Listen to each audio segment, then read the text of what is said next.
The Companions have disrupted Standard. They've ruined Pioneer. They've wrecked Modern. They've turned Legacy on its head, and they've made Vintage almost unplayable. But is there a format that has not been so badly influenced by this new mechanic, the Companions? We're going to talk about that today. Everyone, this is Nikachu, Merfolk Master. And so, is there a format in Magic the Gathering untouched by the terror of the eighth unthought seizable card?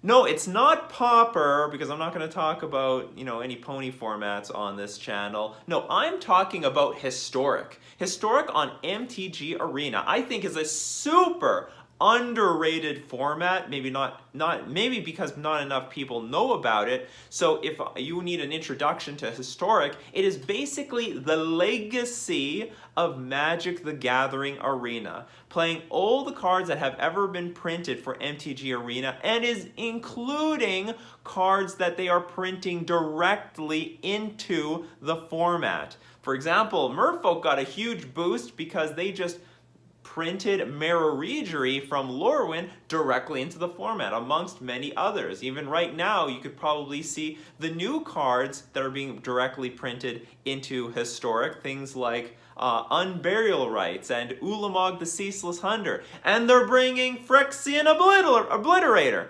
So the format, very interesting. It's super addictive. This is a format people were telling me for like weeks, Nikachu, you got to get into this format. You got to start playing Merfolk in Historic. We want to hear your opinion about it. We want to know how you're going to be playing Historic, because this format's awesome. It's super fun, and I have to tell you, if you're stressed out right now, if you're looking for a break from all the other formats, you're looking for something new, if you want to enjoy Magic the Gathering as you used to remember it, enjoying it for the very first time, I highly encourage you, and I endorse MTG Arena's Historic format. It is incredibly fun, especially once they get ranked play back, which is going to become permanent with the next release of Historic Anthologies 3. After that, they're going to have ranked play permanent, so you can climb up the ladder as much as you want. But the format is great. The format is great, it's fun, it's fast, it's furious, and one of the best things about the format is that it's so balanced. It's a very balanced format. You have, for example, 3 really good aggressive decks. You've got red-green aggro, which plays with things like Burning Tree Emissary, Questing Beast. It tries to push damage for the kill with things like Embercleave. It is the premier aggro deck of the format, really strong. You have to be prepared for red-green aggro. Then there's also red deck wins, or some sort of combination of burn, playing things like Goblin Chain Whirler and Fanatical. Well, I can't remember the names of some of these cards. The red deck wins cards. And they're very strong, playing with the burn spells like Lightning Strike and Wild Slash and Wizard's Lightning. Very strong archetype. There's also Soul Sisters, like the Soul Sister Helia deck. If you want a deck that has tons of triggers, trying to grow this Pride Mage, Pride Mate? I can't remember the cat card. Whenever you gain life, put a counter on this thing. You gotta be prepared for that. But it is a super synergetic life gain deck with an aggro side. Very beautiful archetype. Not only there's also control decks. You don't have to go aggro. You can slow things down with the control. There's blue-white control, and there's also Esper control. Many variations of these sort of decks. Not only that, if you want, you can go a little bit more combo heavy. There's a Golos Field of the Dead combo deck, which might actually transform into a Maze's End deck. Maze's End is getting printed directly into Historic soon. So it's going to be interesting to see how that deck is going to develop. Also, the Treasure Hunt deck. Treasure Hunt deck? What the hell is a Treasure Hunt deck? The deck is basically all islands. I don't know, 4 Treasure Hunts, some Thassa's Oracles, and maybe some Jace Wielder of Mysteries. I'm not exactly sure on the numbers, but the idea is to treasure hunt through your entire deck until you have almost nothing, play Thassa's Oracle, and win the game. You know what? Like, it seems like a real giant combo, but the more I climbed up through the ladder on Historic, historic ranked, I mean, I kept seeing this deck over and over again, so there has to be at least a little something to it. And you have tempo decks like Mono Blue Tempo, and you have Merfolk. I can play my Simic Merfolk deck on MTG Arena. It's beautiful. I think it's a little lacking on the attrition-based archetype. I don't know if there has been a good Jund-like archetype to be found in Historic. That might still need some time, some innovation on the part of somebody to develop that. But so far, it's really balanced and it's really fun. Now, let's talk about the companions. Why don't the companions dominate this format?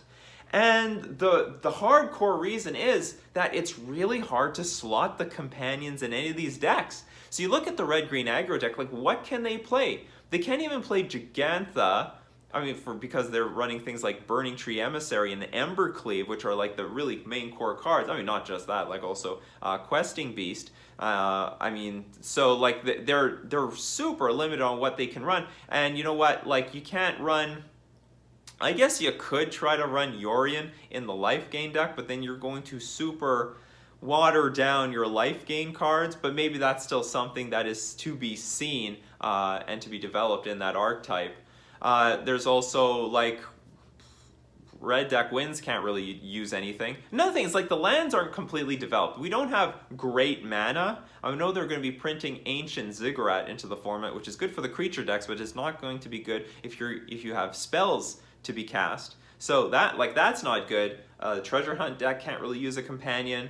I know Merfolk, I've adopted Umori. I think that is a very good card that I can use. But so the point is there are some archetypes. I've seen like an Abosh Cat Oven deck in Historic, but it's hard to slot them in. Like the current good archetypes cannot utilize it just cannot utilize a companion very well. I've seen some like Blue-Eyed and Esper control decks play Lurrus, I guess just as a random 8th card, because like all their spells are going to be like 3 mana or higher, and any of their permanents are going to be 2 mana or lower. But like it's not that crazy, especially since the format is relatively aggro. Like there's 3 good aggro decks. We're talking red deck wins, red-green aggro, and the Soul Sister Heliod life gain deck. So there's your card advantage that you try to grind with Yorion, with Lurrus. It's not going to be so good in this format, because if you die really quickly, then all the card advantage was for nothing.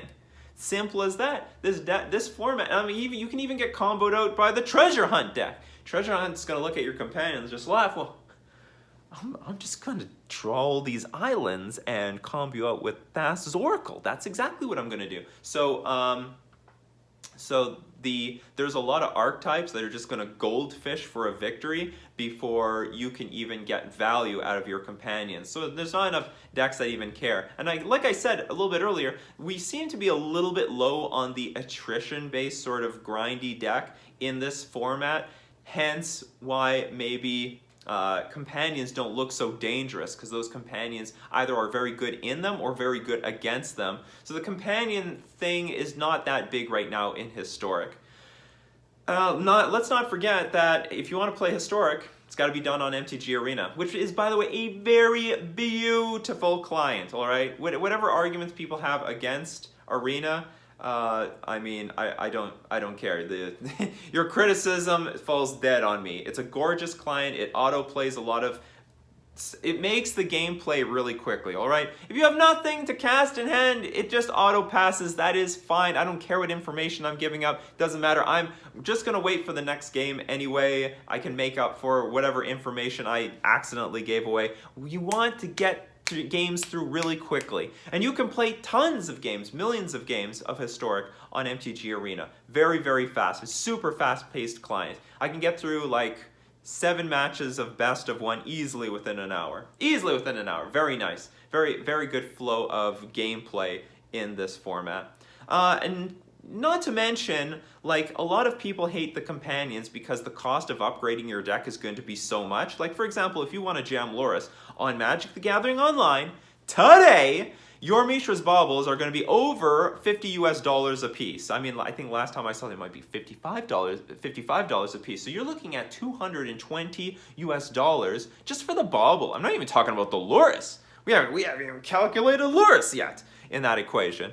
You probably, I'm not, don't quote me here, but you probably can get any historic deck for that amount of money. You just buy enough boosters, crack enough wild cards, and that should be good enough. Let me know, like, what is the most you have to pay for a historic deck on MTG Arena. I'll like pin your comment to the top. I would be interested to know, but I don't think it's gonna break like $220 US. That's a bit much. So the cost of buying into historic is a lot lower than the cost of upgrading or buying into a deck, either like in modern, legacy, vintage, or I think even pioneer might have still some cost pending the archetype that you want to build. For example, if you want to play Yorion still in pioneer, you're still going to be jamming a lot of like relatively expensive cards to keep that deck afloat. And yeah, so I think that's very interesting. And ranked play, remember, is coming permanently with the release of Historic Anthologies 3, so you can grind your way to Mythic like forever. I think this is going to be a fantastic addition to Historic and also to MTG Arena later, and they're very serious about Historic. They said they're bringing ranked play permanently to MTG Arena because Wizards is trying to make this like a premier format for MTG Arena. This is going to be like one of their premier online digital, so one of their more serious formats that they're going to dump more resources into. I mean, after all, we are getting like remnants of cards that they are rebuilding from the past because they said they're going to bring Pioneer to MTG Arena. So along the way, they are giving us little treats that we can play with until Pioneer becomes a reality. So until then, Historic is going to be basically the legacy of MTG Arena, and right now gameplay really fun, really balanced, and really diverse. I named a bunch of archetypes on in this video, but there are way more archetypes than that. You can still play against anything.